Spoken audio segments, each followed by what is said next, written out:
katanya, ya. Tapi sebelumnya Anda sebut skala Likert. Nah, skala Likert itu sebenarnya resminya dikenal sebagai skala ordinal gitu. Tapi kemudian Anda di situ tulis sebagai interval. Bagaimana menjelaskannya? Maaf kalau saya salah.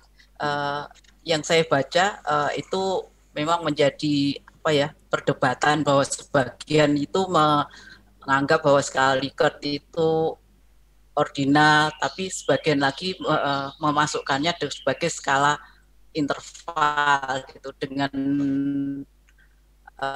alasan yaitu tadi Prof. Jadi dia skala Likert itu meskipun 1, 2, 3, 4, 5 tapi dia mempunyai selang interval gitu. Jadi nilainya nanti bisa dibuat bahwa dia dikalikan atau dibagi untuk menjadi nilai yang baru gitu. Oke, senang saya. Jawaban Anda betul ya, tapi mudah-mudahan tidak kebetulan. Jawaban Anda masih parsial. Tapi meskipun begitu tetap aja gitu ya, itu harus konsisten di tulisan gitu. Jawaban Anda benar ya, tapi di tulisan itu harus konsisten. Jadi uraian barusan itu Anda masukkan di disertasi Anda. Saya kasih tahu, jadi kuncinya begini, perdebatan itu betul ya. Nah, sebagian menganggap itu mutlak. Makanya sebagian itu kenapa harus mengkonversi gitu. Dari ordinal ke interval. Ya, sering kan secara konvensional melalui method of successive interval kan? Yeah. Ya, kan gitu. Jadi gini, ya, saya termasuk orang yang setuju dengan pendapat Anda yang barusan itu.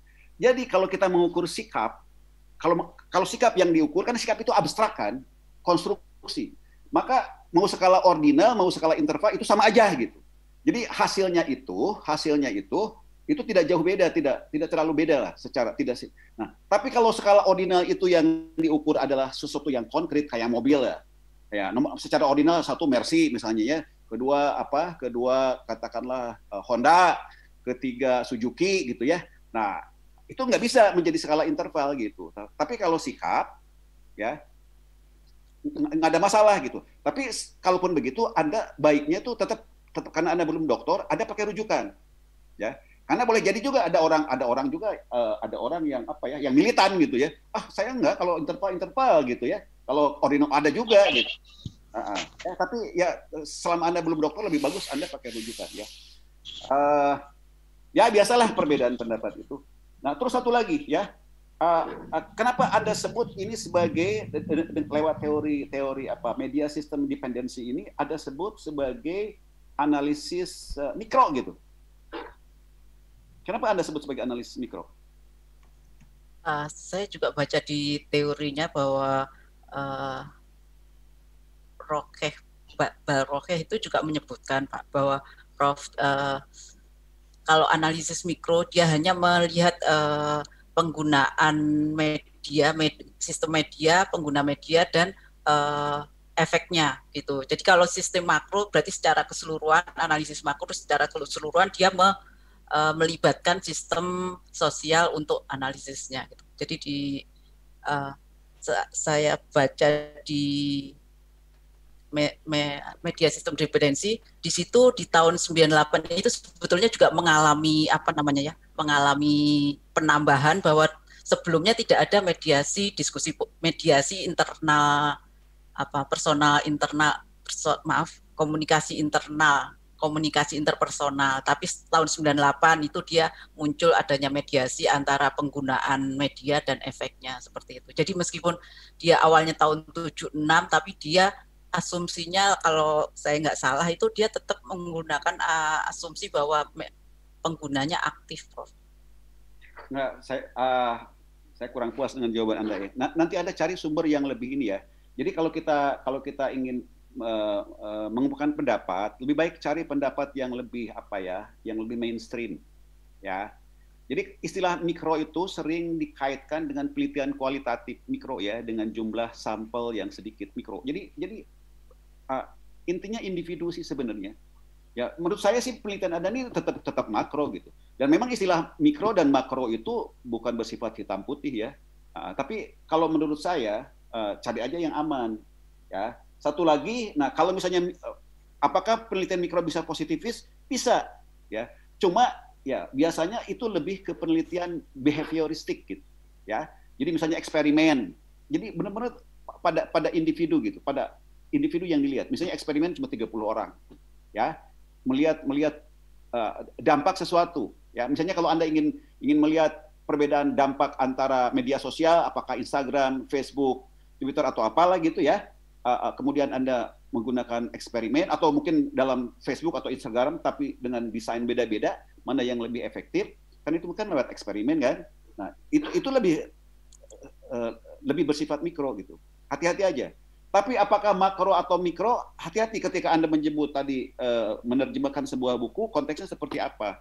Kalaupun Anda ingin beda ya, ingin tampil beda, artinya ingin beda dengan pendapat mainstream, saya katakan tolong kasih rujukan gitu.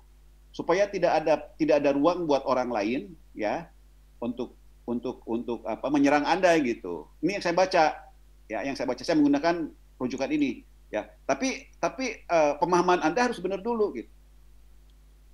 Ini saya kira ini hari Jumat ya, udah mau setengah 11. Terakhir aja, masih banyak sih sebenarnya.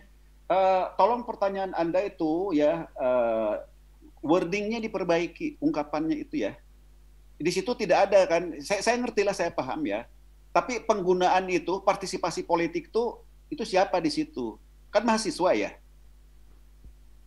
Ya, berarti kan oleh mahasiswa lah gitu ya. Jadi sedikit lebih jelas gitu. Jadi pertanyaan penelitian dan tujuannya itu coba lebih spesifik, lebih tajam. Jadi tingkat abstraksinya itu lebih rendah dan terus secara konsisten kepada hipotesis.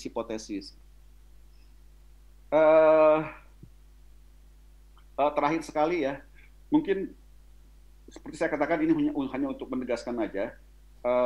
Penelitian terdahulu ya itu coba dipertimbangkan kembali lebih spesifik ya. Mungkin kalau sudah cukup banyak penelitian di Indonesia penggunaan media sosial, mungkin ke situ aja ya. Nah, kalau yang dari luar tuh kalau ada yang mungkin hubungan pengaruh kekuatan atau relevansi gitu. Tapi yang mungkin tidak terlalu relevan ya. Memang di kita itu ya gitulah. Sudah menjadi kebiasaan ya, penelitian terdahulu kemudian dibuat matriks ya, penelitian saya dengan yang lain bla bla bla gitu ya itu kan bisa dikonstruksi ya.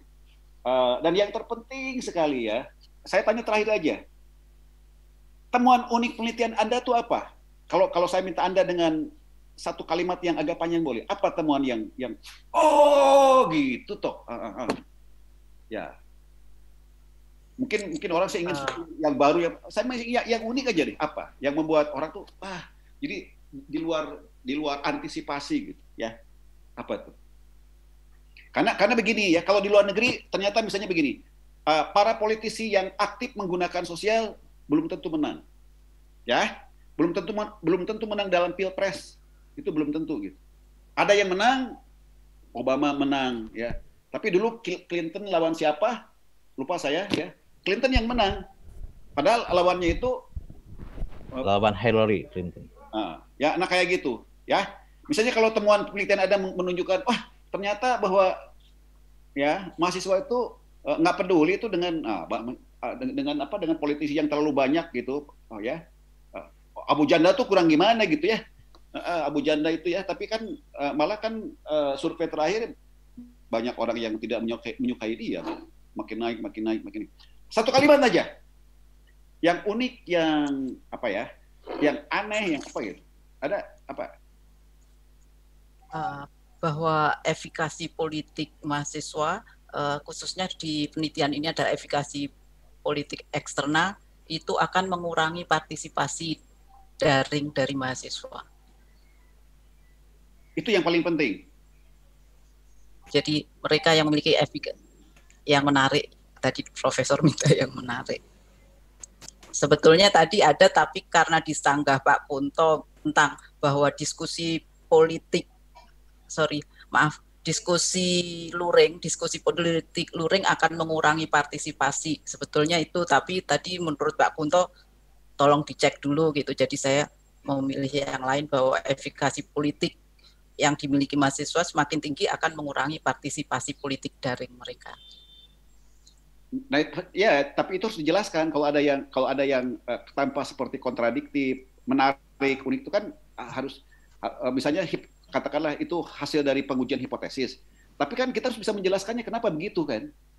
Karena semua variabel itu kan hanya apa ya? Hanya menjaring apa yang kita anggap penting gitu. Yang tidak kita anggap penting ya tidak kita masukkan sebagai variabel ya. Karena yang kita kan nggak tahu yang namanya epsilon aja boleh jadi sebenarnya ada hal-hal yang penting karena di luar antisipasi kita aja misalnya. Ya. Gitu. Apapun memang harus dijelaskan sehingga kita paham. Ya udahlah karena udah waktu udah terlalu mepet Pak Dadang, terima kasih.